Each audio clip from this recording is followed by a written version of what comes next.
तो आज की इस वीडियो में हम डिस्कस करेंगे वुड के बारे में। देखिए, वुड एक बहुत ही इंपॉर्टेंट टॉपिक है। हर एक एग्जाम में, जिस एग्जाम के अंदर भी इंग्लिश ग्रामर पूछी जाती है, वुड से बहुत सारे क्वेश्चंस बनते हैं। तो आज मैं इस वीडियो के अंदर आपको वुड से जितने भी क्वेश्चन बन सकते हैं एग्जामिनेशन के अंदर, वो सारे बताऊंगा। और ये वीडियो बहुत ही ज्यादा इंटरेस्टिंग होगी क्योंकि मैं बहुत अच्छे एग्जाम्पल्स लेके, लाइफ से सिचुएशन लेके आपको समझाऊंगा, ताकि आपको एक एक चीज दिमाग में सेट हो जाए। तो इस वीडियो को लास्ट तक जरूर देखिएगा। तो चलिए शुरू करते हैं इस वीडियो को। मेरा नाम है मुकुल और आप सभी का स्वागत है मेरे चैनल ग्रामेटिकल बाय मुकुल पे। वुड। तो आज हम बात करेंगे वुड के 3 एस्पेक्ट्स के बारे में। वुड से 3 तरीके से क्वेश्चन बनते हैं। सबसे पहले would first, then would have third, then third one is would first और वुड हैव थर्ड। ओके, तो ये जो फर्स्ट है ये वर्ब की फर्स्ट फॉर्म को शो कर रहा है और ये थर्ड फॉर्म थर्ड फॉर्म को। तो थर्ड का मतलब है ये वर्ब की थर्ड फॉर्म है। ओके, देखिए, तो सबसे पहले हम बात करेंगे वुड हैव थर्ड की। तो मैं आपको बहुत एक अच्छे से एग्जांपल से समझाऊंगा कि कैसे इनका यूज होता है, एग्जामिनर कैसे इनको जो है पूछता है एग्जाम के अंदर। ओके, तो आप इनको नोट डाउन भी कर सकते हैं और मेरे साथ साथ बोल भी सकते हैं इनको। ओके, बोलेंगे he did not stop the car, otherwise I would have beaten him. He did not stop the car, otherwise I would have beaten him. इसका क्या मतलब हुआ कि उसने गाड़ी नहीं रोकी। अदरवाइज का मतलब होता है नहीं तो। उसने गाड़ी नहीं रोकी, नहीं तो मैं उसे पीटता। Beaten, would have third, beat की थर्ड फॉर्म है बीटन। ठीक है, तो ये एक सेंटेंस है। अब ये जो सेंटेंस है, तो अगर ग्रामर की दृष्टि से इसको देखा जाए तो ये गलत है। इसका सही क्या होगा वो मैं आपको समझाता हूं। उससे पहले आप सिचुएशन समझिए। देखिए, नॉर्मली आपने देखा होगा कि अक्सर रोड पे ट्रेवल करते हुए या हाईवे पे ट्रेवल करते हुए ट्रैफिक इतना ज्यादा है, तो छोटे मोटे मतलब एक तरीके से आप देखिए कि गाड़ी टच हो जाना, जहां पे बहुत ज्यादा भीड़ भाड़ होती है, स्क्रैचेस आ जाना, तो ये आम सी बात है। बट कुछ लोग इतने ज्यादा पॉजेसिव होते हैं अपने बिलोंगिंग्स को लेके, अपने जो व्हीकल्स को लेके, गैजेट्स को लेके, कि वो इतनी ज्यादा चिंता अपने मतलब एक तरीके से अपने किसी दूसरे रिश्ते की नहीं करते या किसी व्यक्ति की इतनी चिंता नहीं करते जितनी वो अपने गैजेट की करते हैं। आपने भी देखा होगा, आपके आसपास भी ऐसे लोग होंगे खूब, कि मतलब थोड़ी सी भी अगर कुछ खरोच आ जाए उनकी किसी चीज पे, गाड़ी पे, तो वो लड़ने मरने तक को तैयार हो जाते हैं। मेरे फ्रेंड सर्कल में तो ऐसे लोग हैं और आपने भी देखा होगा, आपके पास भी ऐसे लेजेंड्स भरे हुए होंगे, है ना। तो इसका मतलब है कि उसने गाड़ी नहीं रोकी, नहीं तो मैं उसे कूटता। ओके, अब इसका सही स्टेटमेंट क्या होगा? तो ये जो डिड नॉट है ना, डिड नॉट ना आके क्या आएगा? Had third. ये डिड नॉट जो है सेकंड फॉर्म है, सेकंड फॉर्म ना आके आएगी हैड थर्ड। कैसे बनेगा? If he had stopped the car, comma, I would have beaten him.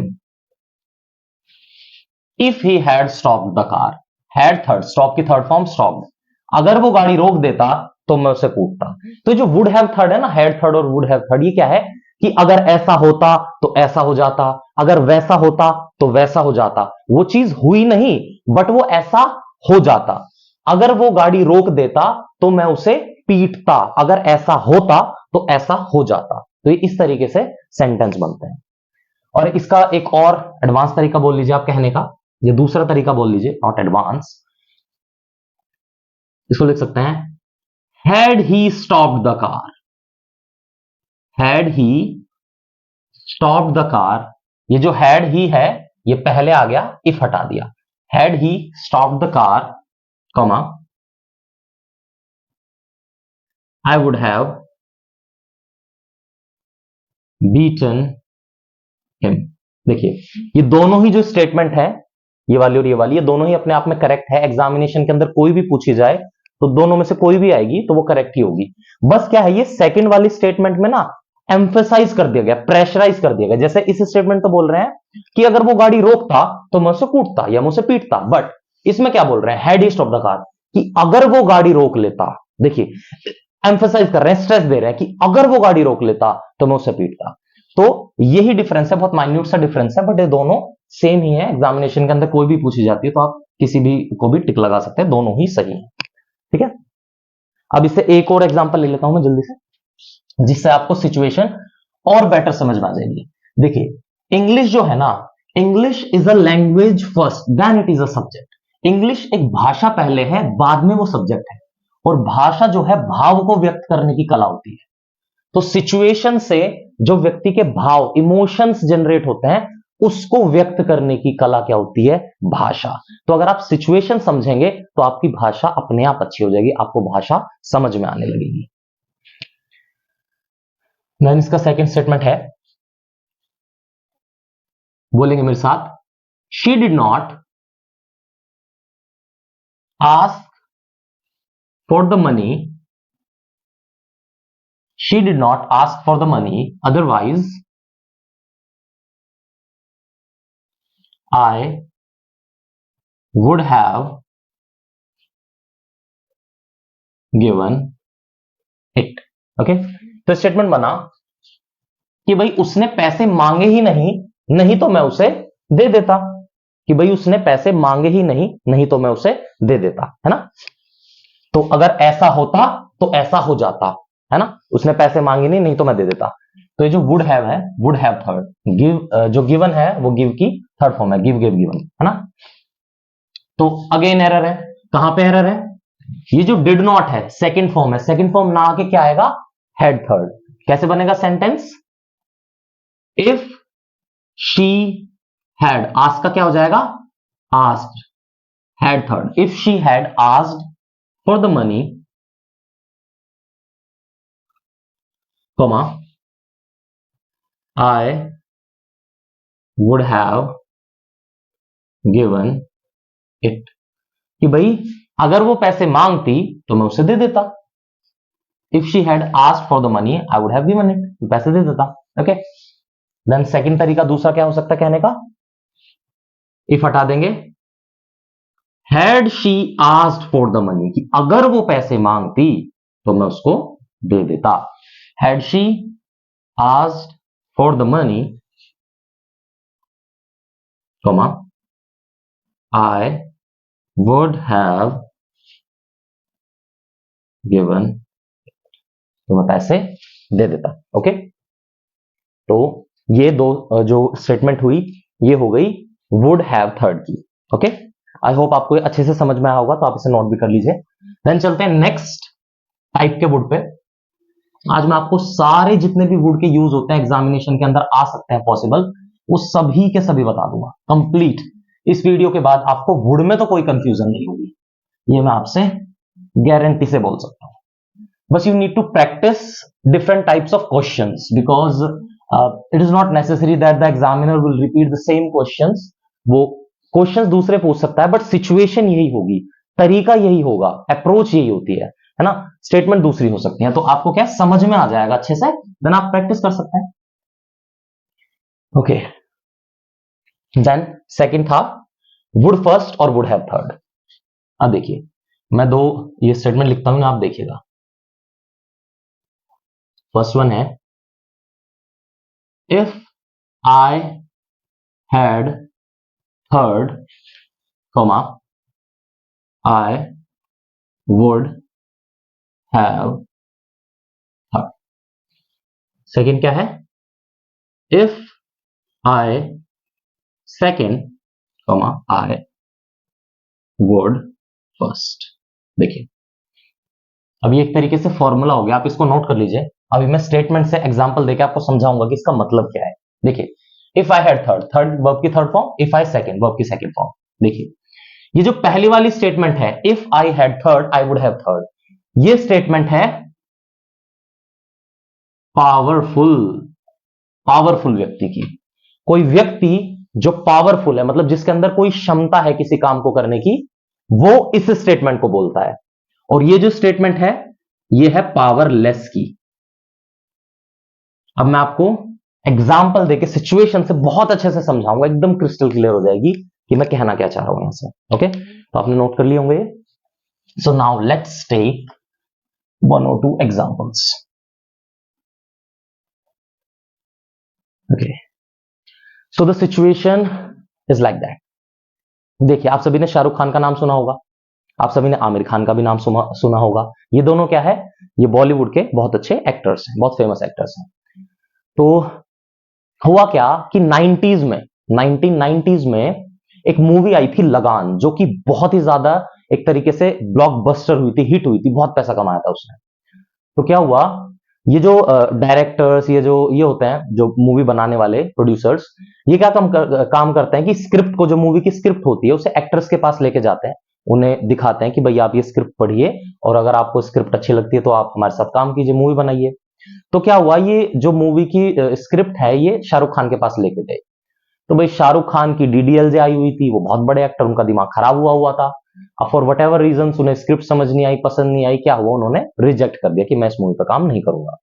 उसके बाद जैसा कि आपको पता होगा कि इस फिल्म के जो एक्टर हैं वो आमिर खान है, तो वो आमिर खान के पास लेके गए और आमिर खान ने स्क्रिप्ट को पढ़ा, उन्हें बहुत अच्छी लगी, उन्होंने मूवी बनाई और आप सबको पता है कि ये जो मूवी है बहुत सुपर डुपर हिट हुई। ओके, तो अब देखिए क्या हुआ, जब ये मूवी रिलीज हो गई और बहुत बड़ी हिट हो गई, तो अब जो न्यूज वाले थे, न्यूज रिपोर्टर्स, जिनका काम होता है टांग खींचना, तो वो क्या काम करा, वो गए शाहरुख खान के पास।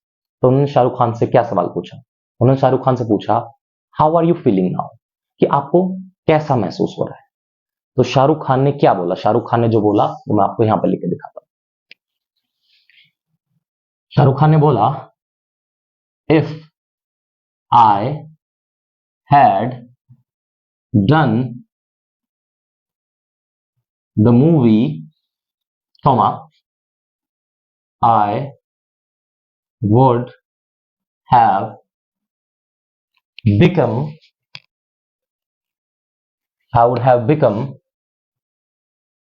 famous.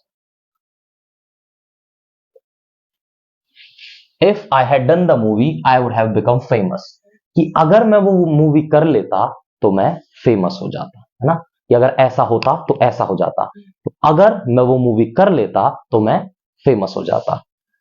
If I had, third, do की third form do did done, I would have, third become became become, I would have become famous. अब देखिए, तो जो शाहरुख खान है, क्या वो एक तरीके से देखिए कि क्या वो इस स्थिति में है, क्या वो मूवी कर सकता है? जी हाँ, उसके पास पूरा टैलेंट है, उसके पास स्किल्स हैं, उसके पास वो सारी पावर है, वो सारी चीजें हैं जिससे कि वो मूवी कर सकता है। वो ऑलरेडी बहुत अच्छा एक्टर है, तो बहुत आराम से मूवी कर सकता है। तो शाहरुख खान अगर वो स्टेटमेंट बोलेगा तो वो ये बोलेगा, if I had third I would have third. Got my point? अब नाउ चलते हैं सेकंड स्टेटमेंट में, जो एक पावरलेस की स्टेटमेंट है। देखिए, अब एक पावरलेस व्यक्ति है, कोई भी चिंटू मिंटू टिंकू, जिसका मूवी से कोई सरोकार नहीं, कोई लेना देना ही नहीं, एक्टिंग का उसको ए भी नहीं पता, और वो ये बात बोले कि भाई अगर मैं उस मूवी में काम करता ना तो मैं भी फेमस हो जाता, तो स्टेटमेंट कैसे बोली जाएगी? तो स्टेटमेंट बोली जाएगी, if I did the movie I would become famous. तो ये जो है पावरलेस की स्टेटमेंट है, पावरलेस व्यक्ति स्टेटमेंट बोल रहा है, if I did the movie, if I second, I would first, I would become famous. तो आई होप आप ये अच्छे से समझ गए होंगे। Let's take some more examples to make the situation more clear.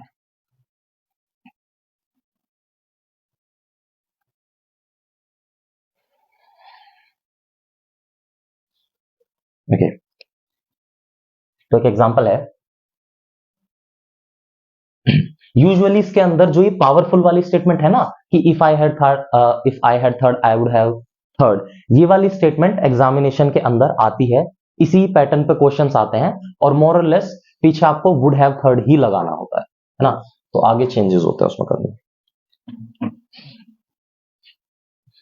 तो वो एक एग्जांपल लेंगे।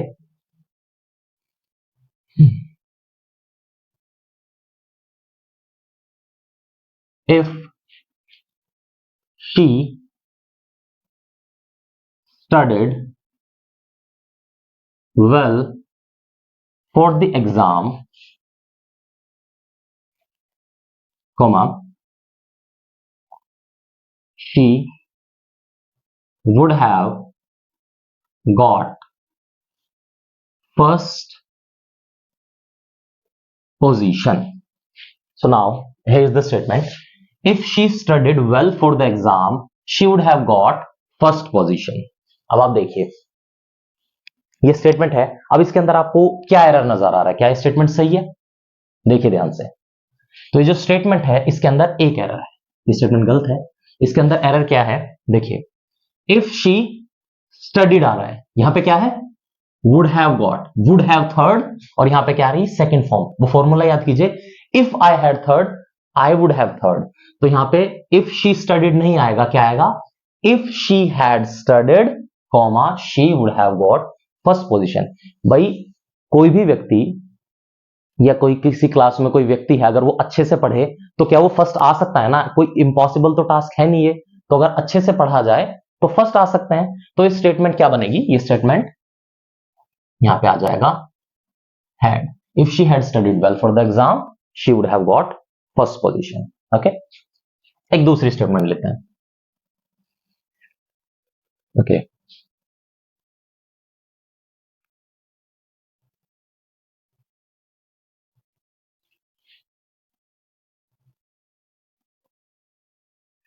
if the farmer had sold his crops on time, comma, he would have purchased an airplane. देखिए, अब एक ये स्टेटमेंट है, सिचुएशन समझिए। If the farmer had sold his crops on time he would have purchased an airplane. अब देखिए, would have third, यहां पे क्या आ रहा है? Had third. क्या ये स्टेटमेंट सही है? सोचिए ध्यान से, क्या स्टेटमेंट में एक एरर है? हाँ, स्टेटमेंट में क्या एरर है? देखिए, ये स्टेटमेंट बन गई एक पावरलेस स्टेटमेंट, और पावरलेस स्टेटमेंट क्या होती है? If I second I would first. देखिए, एक फार्मर है, एक किसान है, जो व्यक्ति खेती करता है, खेती करके अपना घर चलाता है, फसल बेचता है, ठीक है, तो उसका जो लाइवलीहुड है वो फार्मिंग है। तो क्या कोई किसान, कैसा भी वो किसान हो, अपनी फसलों को बेचकर क्या वो एक एयरप्लेन परचेज कर सकता है? रियली नहीं। एक जो किसान होता है वो अपनी बेसिक नीड्स, अपनी मिनिमम नीड्स ही पूरी कर ले, अपने फैमिली को मेंटेन कर ले, वही एक बहुत बड़ी बात होती है। तो आप इसे समझ सकते हैं सिचुएशन से बहुत आराम से कि ये सिचुएशन जो है वो गलत है। कैसे सही होगी ये?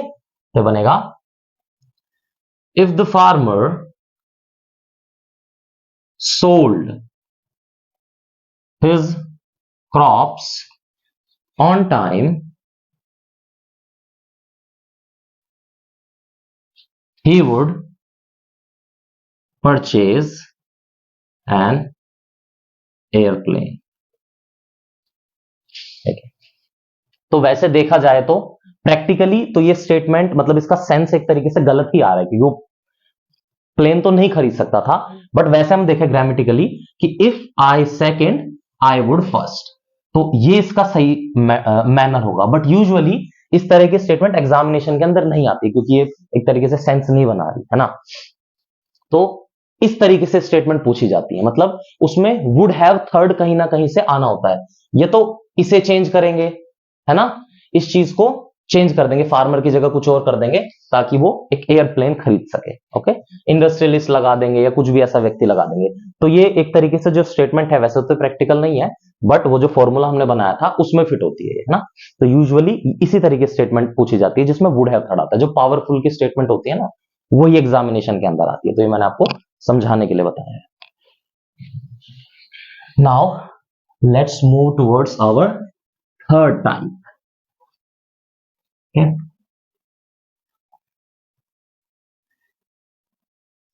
So third type क्या था? I would first. देखिए, तो इसमें ये छोटा सा फॉर्मूला है. If I were name, place, quality and condition, comma, I would first. देखिए, अगर कभी भी ऐसी स्टेटमेंट आती है इफ आई वर, अब इनमें से कुछ भी आता है, नेम आ जाए, किसी भी व्यक्ति का नेम आ जाए, किसी स्थान का नाम आ जाए, प्लेस आ जाए, कोई क्वालिटी आ जाए जैसे ऑनेस्टी, है ना, और डिटर्मिनेशन, कोई क्वालिटी आ जाए, कंडीशन आ जाए, कंडीशन जैसे पुअर, रिच, वीक, उसकी कंडीशन आ जाए, है ना. तो जब भी इन तरह के वर्ड्स आते हैं तो इफ आई वर के साथ ही आते हैं, तो हमेशा आता है would first. Would have third कभी नहीं आएगा, यही एरर आता है. तो स्टेटमेंट देख लेते हैं किससे. स्टेटमेंट है ये, एग्जाम की स्टेटमेंट है. If I were a bird, comma, I would fly. देखिए, if I were a bird, comma, I would fly, कि अगर मैं एक चिड़िया होता तो मैं उड़ता. अब चिड़िया क्या है? एक नाम है. If I were a bird I would fly. अब देखिए, आई के बाद बर्ड के साथ में वर क्यों आया, वॉज क्यों नहीं आया? देखिए, जो ये हम एग्जाम्पल ले रहे हैं बर्ड, तो देखिए अगर हम इसमें लगा दे वॉज, कि if I was a bird, कि अगर मैं एक चिड़िया होता, तो देखिए वॉज गलत क्यों है? क्योंकि क्या कोई व्यक्ति चिड़िया हो सकता है? इम्पॉसिबल है, हो ही नहीं सकता चिड़िया. तो वॉज नहीं आएगा, वर आएगा. कभी भी इस तरीके से जो स्टेटमेंट आते हैं कि जिसमें करते हैं कि I wish I were a bird, काश, ये कुछ ऐसे होता है इमेजिनेटिव स्टेटमेंट्स, तो हमेशा उसमें वर ही आता है, वॉज नहीं आता, क्योंकि कोई भी व्यक्ति चिड़िया नहीं हो सकता. ठीक है, तो ये थर्ड टाइप की स्टेटमेंट थी. ओके, सो नाउ एक लास्ट सिचुएशन बचती है जो कि मतलब थोड़ी हल्की सी एडवांस है, नॉट सो एडवांस. कभी कभी एग्जामिनेशन के अंदर आ भी जाती है और उसको मैक्सिमम बच्चे जो है गलत करके आते हैं. तो अगर आपको ये वाला भी पार्ट समझ में आ गया तो आप समझिए कि आपने वुड को कंप्लीट कर लिया, मतलब चारों तरफ से कंप्लीट, आपका वुड में से कभी कोई क्वेश्चन मिस नहीं होगा. तो एक टाइप है इसमें बट फॉर. बट फॉर से आते हैं क्वेश्चन, है ना. अब बट फोर से कैसे आते हैं? बट फोर का मतलब होता है if plus had not third. Had में नॉट और वर्ब की थर्ड फॉर्म, तो ये बट फॉर्म का मतलब होता है. अब देखिए क्वेश्चन कैसे पूछे जाते हैं. देखिए, if you had not taken medicine, comma, you would not have got well. Okay, if you had not taken medicine you would not have got well. Okay, अब देखिए जो नॉट है ना, ये वुड में ही नॉट आएगा, वुड हैव नॉट नहीं आएगा. वुड के साथ ही कभी भी कोई नेगेटिव ऐसा आता है ना, नॉट कभी भी नो या नॉट आता है, वो हमेशा मेन वर्ड के साथ ही आता है. देखिए, if you had not taken medicine you would not have got well. अब इस तरीके को कैसे लिख सकते हैं? देखिए, बट फॉर का क्या मतलब है? If had not third. If had not third, तो इसको इफ हैड नॉट थर्ड को रिप्लेस कर देंगे किस चीज से? बट से. तो क्या बनेगा? But for medicine, but for medicine you would not have got well. तो भाई अगर तुम मेडिसिन ना लेते, इफ हैड नॉट थर्ड, अगर तुम मेडिसिन ना लेते तो तुम ठीक नहीं होते. You would not have got well. But for medicine you would not have got well. आपको ये लर्न करना पड़ेगा. Okay, so now let's take one more example to understand it more clearly. Okay, second one, if he had not given help, comma, we would not have got success। कि भाई अगर उसने मदद ना की होती तो हमें जो है सक्सेस यानी सफलता नहीं मिलती। तो अब इसको कैसे कर सकते हैं, देखिए बट फॉर का क्या मतलब है, if plus had not third, if plus had not third, तो जो इफ और हैड नॉट थर्ड है इसकी जगह आ जाएगा but for. But for help comma we would not have got success. Okay, but for help we would not have got success. तो that's it for today.